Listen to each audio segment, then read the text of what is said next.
Ulah OPM yang mengganggu misi kemanusiaan di Teluk Bintuni, meneror warga, dan membakar fasilitas umum membuat Panglima TNI Jenderal Agus Subianto geram. Ia membentuk tim gabungan khusus untuk penanganan OPM dan pembangunan di Papua serta berkolaborasi dengan kementerian dan lembaga lainnya nih. Nah makanya ya di Papua itu bukan hanya tugas TNI, harus berkolaborasi, kata Agus, dikutip pada 2 Mei tahun 2025.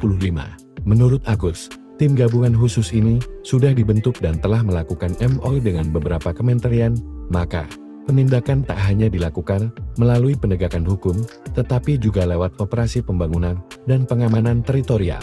Sudah membuat MOU dengan beberapa kementerian, yakni Kementerian Transmigrasi, Kementerian PU, Kementerian Kesehatan, harus sama-sama membangun daerah terpencil itu agar kesulitan masyarakat bisa segera teratasi. Jelasnya, diketahui, pencarian mantan Kasat Reskrim Polres Teluk Bintuni, Ibtu Tommy Samuel Marbun, hingga kini masih berlanjut.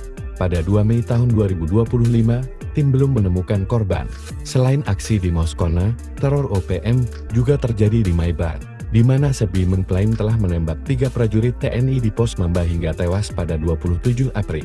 Kemudian, ia kembali mengklaim telah menembak 2 prajurit di Pos Titige dan menguasai kendaraan tempur milik Yonif 509. Setelah mengumumkan aksi penembakan, Sebi menuduh TNI melakukan serangan dengan helikopter dan drone. Sembi tampak ketakutan setelah mendengar kabar di kalangan pejuang bahwa TNI membombardir permukiman dan menggunakan warning shot untuk menakuti.